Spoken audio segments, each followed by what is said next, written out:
Aloha, j'espère que tu vas bien et que tu as la forme. On se retrouve aujourd'hui pour un nouvel épisode de podcast. Aujourd'hui, je suis en solo et j'ai envie de secouer un petit peu là les popotins, de vous secouer un petit peu. Donc aujourd'hui, je vais vous partager trois grosses punchlines, désolée pour l'anglais, trois punchlines qui vont t'aider à développer ton business, à trouver des clients, développer ton mindset, qui vont vraiment t'aider à passer au niveau supérieur. Premièrement, et là on rentre dans le vif du sujet, là on y go, on y va. Premièrement, première punchline, tu es la seule responsable de ton business. Je répète, tu es la seule responsable de ton business. C'est-à-dire que s'il y a quelque chose qui va pas ou s'il y a quelque chose qui va, tu es 100% responsable. Et c'est hyper important de prendre conscience de ça et surtout de remettre son business dans nos mains et non pas dans la main des autres en mode ah mais c'est grâce à machin que j'ai eu tel résultat. Ah mais c'est à cause de lui que j'ai pas eu ça. Non.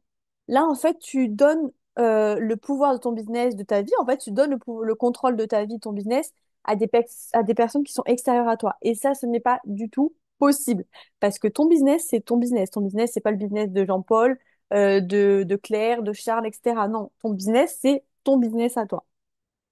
Donc en fait, c'est problématique de reposer ton business, les bases de ton business, enfin vraiment de reposer les rênes de ton business à des personnes qui sont extérieures. OK? Donc, premièrement, on va reprendre le contrôle de son business et on arrête de mettre la faute sur les autres ou de dire que c'est grâce à machin. Non. Quoi qu'il arrive, que ce soit négatif ou positif, c'est de ta responsabilité. Donc, qui veut dire aussi que dès qu'il y a une réussite, on se félicite, madame, ok, hein, on prend le temps de se féliciter et de dire purée de cacahuètes, je suis une vraie queen. Et s'il y a quelque chose que tu échoues, qui se passe mal et tout, bah c'est pas grave, on apprend de ces leçons.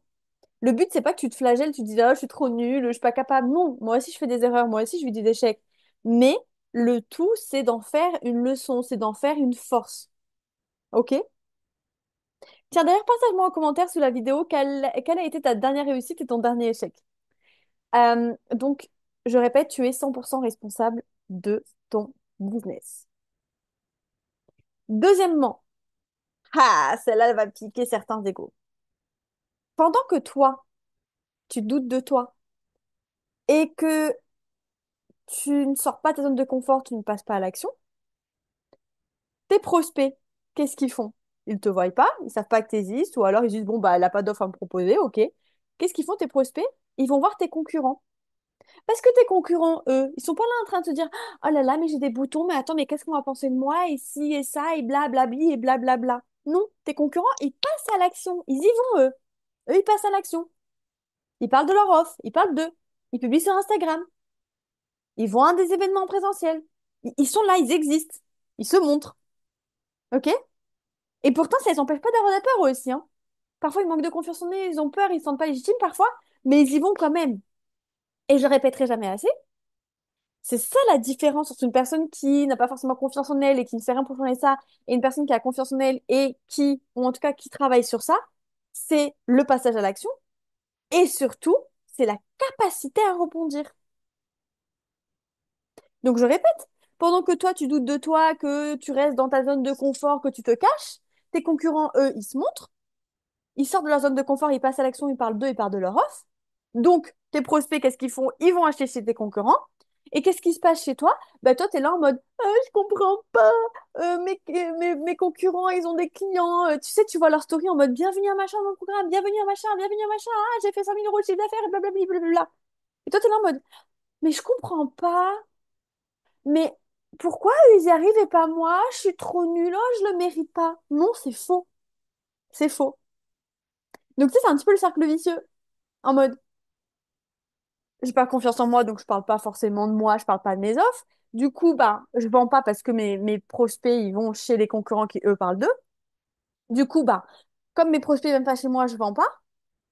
Et du coup, comme je vends pas, bah, je commence à me comparer à mes concurrents en mode, ah, mais pourquoi eux et pas moi? Et hop, je perds confiance en moi. Et c'est le cercle vicieux qui tourne et qui tourne et qui tourne et qui tourne comme un hamster. Donc c'est vraiment ça que je veux que tu comprennes, c'est que non, tes concurrents ne font pas mieux que toi. Non, tes concurrents n'ont pas plus de chance que toi. Non, non, non. La seule différence, c'est que eux, ils passent à l'action. C'est que eux, ils disent, ils montrent à tes prospects, à ton client idéal, qu'ils existent, qu'ils sont là, qu'ils ont une offre à proposer. Et c'est ça ce que tu dois faire. C'est parler de toi et parler de tes offres. Montrer au monde, montrer à ton client idéal que tu existes et que tu as la solution, la réponse à leurs problématiques douloureuses, à leurs problématiques qui les empêchent de dormir le soir. OK? Donc on arrête de se cacher, on arrête de se plaindre parce qu'on n'a pas de clients et que tes clients vont chez les concurrents et on se bouge le popotin. Ça, c'est ma préférée, c'est ma petite punchline préférée. Mais tant que tu n'auras pas compris ça, t'avanceras jamais. OK? Alors, troisième punchline, c'est plus troisième prise de conscience. On va dire qu'aujourd'hui, c'est plus des mélanges de punchline et de prise de conscience. Troisième chose et dernière chose que je vais te partager aujourd'hui, c'est que le culot, c'est ce qui paye le mieux. Parfois, il va falloir que tu ailles au culot. Il faut savoir aller au culot. Et t'as pas besoin d'avoir grandement confiance en toi. Alors, effectivement, il faut travailler un petit peu ta confiance en toi et le fait de réussir à aller au culot de la bonne manière. Mais euh, il faut vraiment. Enfin, moi, je vais te donner des exemples, mais ce qui m'a permis d'avoir certaines collaborations, certains clients, enfin, certaines choses, d'atteindre mes objectifs business, c'est, ça a été d'aller au culot, en fait. Je vais vous donner deux exemples. Comme ça sera plus parlant. Euh, Début 2024, ouais, mars-avril, je sais plus trop. En moi, les dates, ça fait deux. Ah putain, j'ai en octobre. Oh my god. Début 2024, Aline de Beboost, je ne vous la présente pas, je pense que vous la connaissez. La grande Aline de Beboost a mis une story. Alors, pour mettre dans le contexte, donc, j'ai fait son grand programme, la BSB Academy, en 2021. Je crois que c'est un des premiers programmes que j'ai fait quand je me suis lancée, donc je l'ai fait en 2021. Et j'avais adoré, moi, Aline, je l'adore, j'ai déjà rencontré en vrai. Enfin, moi, Aline, c'est celle qui m'inspire le plus dans l'entrepreneuriat. Et elle met une story, là, début 2024, vers février, mars, je sais pas trop, mars, avril, pour dire que cette année, elle allait mettre des coachings individuels dans le programme. Ni une ni deux, sans réfléchir, je dis bien sans réfléchir, je réagis à sa story, je lui fais, mais sans arrière-pensée en plus, hein. Je réagis à sa story, je fais, bah écoute, c'est trop bien, Aline, franchement, j'adore moi que tu mettes, enfin, je trouve ça trop bien que tu mettes des coachings individuels, c'est trop bien. Ça va vraiment ajouter quelque chose en plus. Et je lui dis, bah écoute, si jamais, mais à aucun moment, je crois qu'à aucun moment on n'en parle dans sa story, mais je lui dis, écoute, si jamais tu recherches euh, des coachs, une coach, bah écoute, moi je serais ravie de collaborer avec toi. Ce à quoi elle répond à mon message, on commence à discuter, elle me dit, mais ouais, carrément, mais moi, j'aimerais tellement que tu sois coach dans le DSB parce que bah, j'aime beaucoup ce que tu fais, j'aime beaucoup ton histoire, etc. Donc déjà, mon ego, il était saucé. Attends, c'est quand même Aline qui m'a fait un compliment de fou. Et en plus de ça, elle était OK pour me prendre dans son équipe. Alors là, je vous dis pas dans quel état j'étais, j'avais l'impression que c'était mon anniversaire, que c'était Noël, enfin bref, c'était la folie dans ma tête. Tout ça parce que j'ai j'ai répondu à sa story pour lui dire, écoute, si tu cherches des coachs, je suis là. Alors qu'elle ne demandait même pas. J'ai créé un besoin, entre guillemets, je suis allée au culot en mode, t'as pas demandé que t'avais besoin de coach, mais moi, je me propose mon aide, tu vois. Et du coup, bah, pendant 3 mois, j'ai été une des coachs, parce qu'il y avait plusieurs coachs, puisqu'il y a beaucoup d'élèves dans la BSB. J'ai été une des coachs, j'avais une classe d'environ une vingtaine d'élèves que j'ai accompagné chacun en coaching individuel. Ça a été une expérience de fou. Je me le dis à chaque fois, il faut vraiment que je fasse un podcast à ce sujet. Vous êtes plusieurs à me l'avoir demandé. Ah, fais-nous un podcast, comment ça s'est passé cette expérience avec Aline? Il faut vraiment que je le fasse. Mais voilà, il faut que je le fasse. Il faut que je me bouffe le popotin. Bref, mais du coup, voilà. Donc là, je suis allée au culot. Deuxième chose, alors je vais pas citer de nom encore parce que c'est pas encore fait. D'ailleurs, j'ai l'appel aujourd'hui. Donc croisez les doigts pour moi. Non, sérieusement. Je suis dans un club pour entrepreneuses. Et bah, la coach, enfin celle qui tient le club, a mis un message sur Instagram pour dire que elle allait recruter une coach mindset pour faire des interventions dans son club. Du coup, bah moi je fais quoi? On en avait déjà parlé un peu, mais je lui dis voilà, moi je suis quand même intéressée, je postule à son truc. Je postule à sa recherche de coach mindset. Et j'aurais pu rester là, juste postuler et basta. Mhm, c'est mal me connaître. Et c'est ce qu'elle a aimé chez moi, c'est mon culot. Mais culot, mais tout en finesse.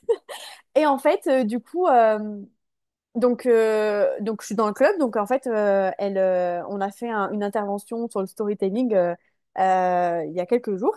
Et en fait, celle qui a fait l'intervention sur le storytelling, elle nous demande de nous présenter. En mode, imaginez, vous êtes dans un ascenseur, vous rencontrez la personne avec qui vous rêvez de travailler. Moi, qu'est-ce que j'ai fait? En plus, il y avait cette coach qui était là et j'ai parlé à cette coach. Enfin, en gros, j'ai fait ma présentation en mode, hey, coucou, comment tu vas? J'ai vu que tu recherchais une coach mindset. Et ben ça tombe bien. Et là, j'ai fait mon pitch de vente. Et elle a aimé ce culot parce que en fait, je suis pas restée au juste truc de postuler. Je continue à dire, bah, coucou, je suis là en fait. C'est moi que tu vas prendre en fait. C'est une évidence pour moi. Et du coup, ce qui fait qu'aujourd'hui, elle a retenu 2 personnes. Je pense qu'elle a eu quand même une bonne dizaine, voire plus de personnes qui ont postulé. Elle a retenu 2 personnes et dans ces 2 personnes, il y a moi. Donc je l'appelle aujourd'hui, je vous tiens au courant. Ça se fait, de toute façon, vous en saurez plus. Mais voilà. Donc, tout ça pour vous dire, juste pour résumer, aller au culot. Il faut savoir aller au culot parfois. Donc, voilà ce que je voulais vous dire. J'espère que cet épisode de podcast vous aura plu. Comme d'habitude, c'est un petit peu vraiment spontané, j'ai rien préparé, je pars parfois dans tous les sens, mais c'est ça que vous aimez chez moi, enfin, j'espère. Non, sérieusement, j'espère que cet épisode vous aura plu. N'hésitez pas à me dire, tenez en commentaire, vous allez me dire en commentaire quelle punchline, quelle prise de conscience vous a le plus marqué, vous a le plus plu? Mettez un, deux ou trois en commentaire sous la vidéo. Et en attendant, bah, moi, je vous souhaite une bonne journée. On se retrouve samedi prochain pour un nouvel épisode de podcast. Et en attendant, je vous mettrai mon Instagram dans la description de la vidéo. En attendant, on se retrouve sur Instagram pour la suite des aventures. Et moi, je vous souhaite une bonne journée et bon voyage avec son bonheur. Ciao, ciao!